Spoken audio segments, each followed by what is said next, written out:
பாட்டி சமையலுமா நம்ம வீட்டு பாட்டி சமையலில் இன்றைக்கி வந்து என்ன செய்யலான்னா உக்கிலி கலரலான்னு இருக்கிறேன். இந்த உக்கிலிக்கு ரொம்ப பேருக்கு தெரியாது, ஆனால் என்ன மாதிரி உள்ளவங்களுக்கு தெரியும். இதுக்கு 1 கப் அரிசி எடுத்துருக்குறேன். அது இட்லி அரிசி தான் எடுத்துருக்குறேன். குண்டு குண்டு குண்டாகுது. இந்த மாதிரி சீக்கிரம் பொரியும், நல்லா பொரியணும் அந்த அரிசி. இது அந்த காலத்தில் ஸ்வீட்டு எதுக்கு கொடுப்பாங்கன்னா, பொண்ணு பிள்ளைங்க அடிமறிக்கு வரும்போது கொடுப்பாங்க. பாலும் பழம் கொடுத்த பிற்பாடு இந்த ஸ்வீட்டு கொடுப்பாங்க, உக்கிலி. இது நான் அப்படி அந்த ஸ்வீட்டு இது நல்லாயிருக்கும். அரிசி பொரி மாவு வறுத்துன்னு அரைச்சி நம்ம மிஷினில் அரைச்சாந்தோ அம்மியில் கூட அப்போலாம் வந்து அம்மியில் நுணுக்குவாங்க, கேந்திரக்கல்லில் அரைப்பாங்க பொண்ணும்புள்ள வராங்கன்னு சொன்னால். இது சிம்பிளான ஸ்வீட்டு. இது அந்த காலத்து ஸ்வீட்டு. இது 3 அளவுக்கு செய்வாங்க. பொண்ணு பெரிய பொண்ணு ஆயிடுச்சுன்னா உப்புலா சாதம் 1 டீஸ்பூனாவது கொடுப்பாங்க. அதை கொடுத்த பிற்பாடு மறுநாள் இதை கொடுப்பாங்க. வீட்டு ஸ்வீட்டு நம்ம வீட்டு சாப்பாடு செய்து போடுற அன்றைக்கி குழந்தைங்களுக்கு இந்த ஸ்வீட் செய்து கொடுப்பாங்க.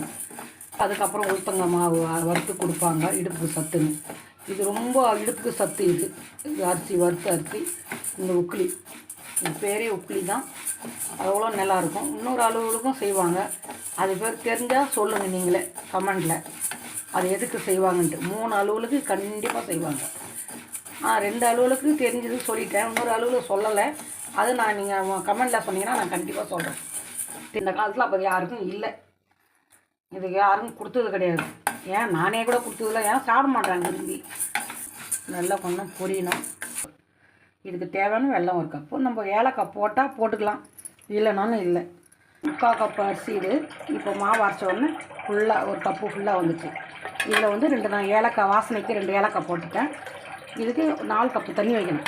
4 கப்பு தண்ணி இருந்தால் தான் இது கரெக்டாக வரும். நொறு இருக்கணும், மசியாக இருக்காது.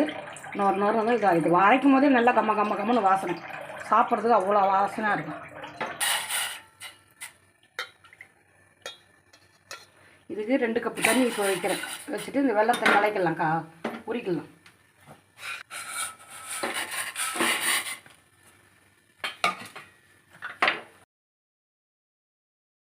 வெள்ளமெல்லாம் கரைஞ்சிருச்சுமா, நம்ம எடுத்துடலாம். எடுத்துகிட்டு அப்படியே வடிகட்டிடலாம். எதனா இருக்குதான்னு பார்த்துட்டு வடிகட்டிக்கலாம். பழைய காலத்து நம்ம எப்படி செய்வோமோ அதே மாதிரி செய்கிறேன். அந்த நாளில் எதுவும் இல்லை, போட மாட்டாங்க. இப்போ அதே மாதிரி நான் செய்கிறேன். இப்போ எல்லாம் இருக்குது. நீங்கள் உங்களுக்கு என்ன வேணுமோ நீங்கள் போட்டுக்கலாம். முந்திரி வறுத்து போட்டுக்கலாம், நம்ம கேசரி மாதிரியே அதை கலரலாம். தேங்காய் சீவு போட்டுக்கலாம். தேங்காய் சீவு போட்டுக்கலாம். கொழுக்கட்டை மாதிரி பிடிச்சி ஒரு ஸ்வீட் கொழுக்கட்டை குழந்தைங்களுக்கு கொடுக்கலாம், தப்பு இல்லை. நான் உங்களுக்கு இப்போ பழைய காலத்தை எப்படி செய்தோமோ அதை இப்போ உங்களுக்கு சொல்கிறேன். இப்போ இது 4 கப்பு தண்ணி. இது கொதிக்கட்டும். 1 பிஞ்சு உப்பு, ஏன்னா ஸ்வீட்டை தூக்கி கொடுக்கறதுக்கு உப்பு, அவ்வளோதான். கொதிக்கட்டும். அடுப்பு குறைச்சிட்டு நம்ம காரி விட்டுக்கலாம். நம்ம என்ன பண்ணால் இதை அப்படியே கொட்டி கலக்கலாம். அப்படியே கொட்டிட்டு கலக்கிடலாம். பார்க்கறதுக்கு தண்ணி நிறைய மாதிரி தான் தெரியும். அது அப்படியே கலக்க நல்லா அப்படியே சரி இதுவாகிடும். தீயை ரொம்ப குறைச்சிக்கலாம்.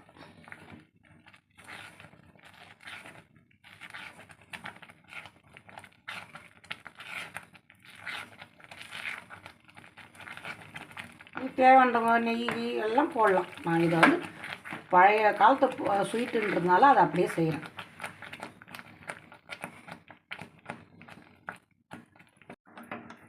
ரெடி ஆகிடுச்சுமா, இவ்வளோ தான். இதுக்கு உங்களுக்கு தேவைன்றவங்க இதில் வந்து நீங்கள் என்னென்ன போட ஆசைப்படுறீங்களோ போட்டுக்கலாம். முந்திரி திராட்சை போட்டுக்கலாம், தேங்காய் திருவி போட்டுக்கலாம். அப்படியே இது கொழுக்கட்டை கூட பிடிச்சிக்கலாம். அப்படியே தேங்காய்லாம் திருவி போட்டு அப்படியே கப்பில் வச்சு குழந்தைங்களுக்கு கொடுக்கலாம். நான் வந்து இது பழைய காலத்து ஒடையாந்த காலுக்கு உக்கிலி சொல்லுவாங்க. உக்கிலி கொடுக்குறது இது உக்கிலி. இது பேர். இப்படி தான் கலக்கணும், இப்படி தான் கொடுக்கணும் சிம்பிளாக. தண்ணி 4 கப்பு கரெக்டாக போச்சுங்களா, அப்புறம் இப்படி தான் இது நல்லா இருக்கும். இது வந்து நான் கேட்டேன் பார்த்தீங்களா, அதுக்கு பதில் நீங்கள் கமெண்டில் பண்ணலாம்.